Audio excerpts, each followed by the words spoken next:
Hi, yes, I'm doing NaNoWriMo this year. Obviously, this is a NaNoWriMo announcement video.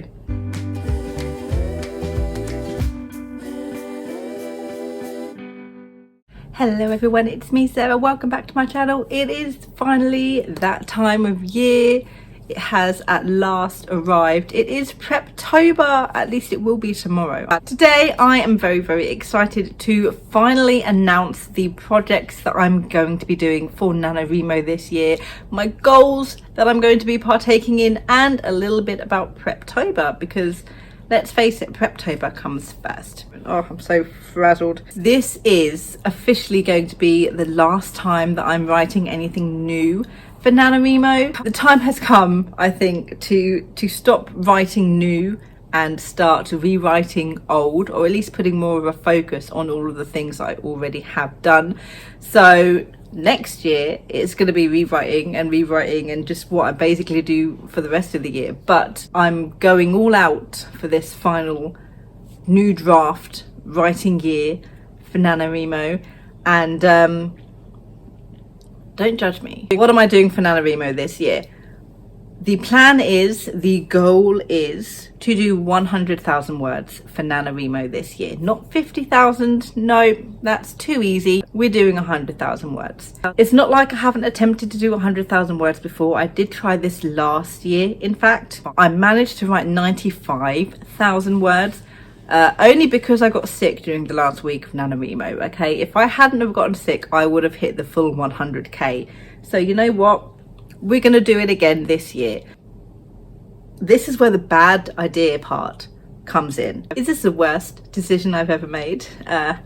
Possibly. Not only am I doing 100,000 words for NaNoWriMo this year, I'm also going to be writing 2 different novels. I didn't ask my brain to be this way. Okay, let me explain. Okay, let me explain. The first project I'm doing is a YA urban fantasy. I came up with the idea to do it a couple of months ago. I even did a video where I brainstormed sorting the plot out. It's using recycled characters and recycled plot-ish elements and magic system elements from a couple of shelved novels that I've had. I've been working on sorting the outline out now for the past couple of months.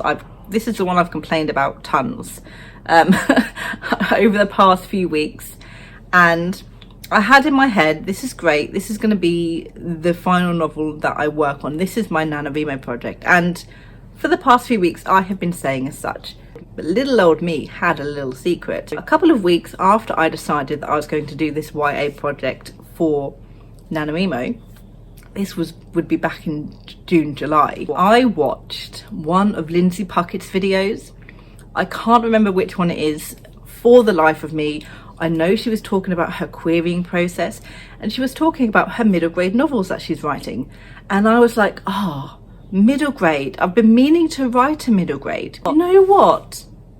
A middle grade novel would be perfect for NaNoWriMo, because the word count length of a middle grade, or at least an upper middle grade, is around 50,000 words. I won't have to write anything extra. I can just have a nice, normal, calm NaNoWriMo, just doing the 1,667 words. A sort of plot formed in my head, and I was like, okay, cool, this is fantastic. This is going to be the novel that I'm going to write for NaNoWriMo. And then a few days later, I sort of remembered that I had already picked my NaNoWriMo novel, which was the YA urban fantasy.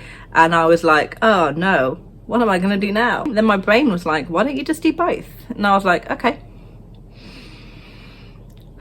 So now here we are, writing 2 different novels for NaNoWriMo with 100,000 words, because I just can't help myself.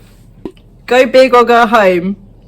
I'd rather go home, but we're stuck there, so what else are you gonna do? The 2 novels that I'm going to be working on for NaNoWriMo this year, someone stop me. The first is, I'm repeating myself now. The first is a YA urban fantasy. It is currently titled Project Theft. Here's the part where I can't explain my novels to save my life, so please bear with me. It's about a teenage girl who knows she has magic, and her little brother goes missing. She decides to go and find him herself. She uses her magic and finds herself in this street. It's a magic street where only people with magic can enter. No one can get out. It's hidden from the rest of the world. There she sort of runs into and makes friends with a group of criminals who she eventually teams up with in order to find and rescue her brother. Meanwhile, these criminals are sort of using her for her magical ability for their own agendas. So I'm very, very excited to write that. I hope that sounded as decent as it did not come from my mouth. It's multi-POV and a series, which I suck at writing both, so that's going to be awesome. I'm having so much difficulty with plotting and outlining this thing. It's absolutely ridiculous. Hopefully I'm going to be able to get it sorted, because I want to be excited to write this novel. It's a little bit draining at the moment, but once it's done and once I get into it, we should be having fun, because there's bits in it that I'm very, very excited to write and explore. So that's going to be fun. The second novel that I'm going to be writing for NaNoWriMo this year is a middle grade, my very, very first middle grade. Not only is it my first middle grade, it is also going to be my first magical realism novel, where I've only ever written fantasy, and it's also going to be my very first person novel, which is a bit weird because I don't like first person. I don't like reading it. I can read it, I just hate reading first person. But I thought, while I'm trying something new, let's try writing in this POV that I dislike. Maybe I'll find a new appreciation for it. Who knows? We're gonna find out. So again, with a very, very bad description, it is about a 12-year-old girl who discovers that a grandmother that she never knew existed has died, and she is now in charge of one of the magical houses in the city. These magical houses are very important. They are very ingrained in the society within the country that they live in. Think Mafia, but for 12-year-olds. Okay, because she hasn't got her magic and because no one knew she existed, the heads of the other houses are not happy with this 12-year-old girl coming to claim one of the most important and influential magic houses in the country. So they give her 3 tasks that she must complete to prove that she is worthy to claim the seat as the head of house. And she and her best friends go and try and fulfill these tasks, and someone does not want her to and is trying to stop her. It has a name. It is called Abingdon House. It's also the first in a series of 5 books, because for some reason my brain went, you know what would be cool if this middle grade was like a Percy Jackson or a Harry Potter, where you see these characters grow over a certain amount of years to teenhood, and then there was no stopping me. So it's called the Abingdon House. It's the Abingdon House series, and I'm so super excited to write this. So because of the plot, I'm very excited, and I'm very, very excited about the characters as well. Despite the fact that none of the characters, bar one, have names. None of them have any motivations or goals or personalities. I sort of know what they all look like-ish, but I have the entire book plotted out. I just don't have the characters to go with it. So we're sort of working in a weird backwards way with planning this book, but those are my 2 projects that I'm going to be working on. We're going to start with Abingdon House, and we're going to spend a couple of weeks writing the entire 50k Abingdon House book. The sooner I can get that written, of course, the better, because then the rest of the time I will be writing Project Theft. Will I manage to finish Project Theft as well? Can I get the extra 20,000 words and do the full 70k to complete Project Theft during NaNoWriMo? Who knows? We'll see how I feel. I'm not gonna give myself that goal specifically, but if I get there, I get there. If not, I can just finish writing it over the next few months. So that is what I'm doing for NaNoWriMo this year. Please stop me. I'm very excited to go on this journey, and very excited to have people coming along with me, so yay for that. I don't have much to say about Preptober really. What have I got to do to prep for Preptober? This is my bullet journal. I haven't been filling it out. This is my bullet journal spread for Preptober. I've only got 3 things to work on for each of the books, which is great that I'm not giving myself too much, because sometimes I do give myself lots and then I don't do it until the 28th of October and then have to rush it all. So these are very casual, but need to get done plans and goals. Okay, so for Project Theft for Preptober, I need to finish the outline.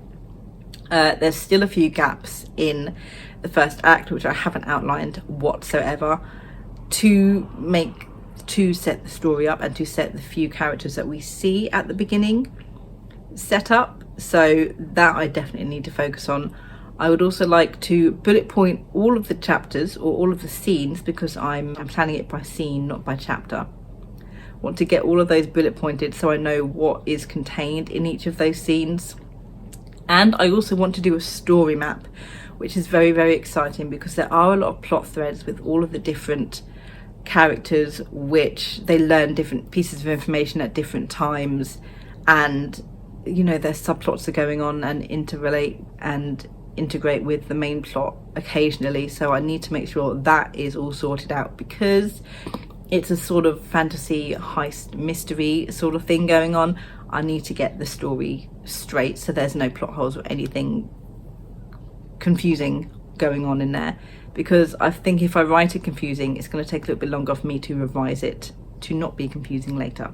For Abingdon House, I need to sort out the characters. Obviously, I have a fun video planned for that actually, so keep your eye out over the next couple of weeks for that. I am going to be doing a series Bible for Abingdon House, because it is magical realism and not just a fantasy where someone who doesn't know about magic finds out about magic. I want to get sort of the magic system set up. I want to get the politics and the hierarchy and all of that stuff to do with all of the magical houses set up. There are going to be things like vampires and werewolves and mermaids and all the magical, supernatural, mythological creatures are not mythical or supernatural anymore. They're just races in the world. So I want to get a sort of general basic gist of their cultures, or at least the races that we see in the first book, sorted out. And the third thing I want to do for Abingdon House is set up at least all of the major beats using the Save the Cat beat sheet in regards to the actual outline itself. Like I said, I have figured out more or less what all of the plot is. I've sort of done chapters with what needs to happen or moments that need to happen, so sorting out the plot is going to be a little bit easier with that, but at least figuring out all the major beats, and then with either novel I can pants a little bit within the chapters if I need to. So those are my projects and goals for NaNoWriMo and the plans that I have for Preptober. Let me know down in the comments below, are you taking part in NaNoWriMo this year? What is your project and what tasks have you got to do this Preptober? Have you ever written 2 books simultaneously? Someone let me know and tell me it's a bad idea. Thank you guys so much for watching, and I will see you in my next video. Good thoughts and happy writing.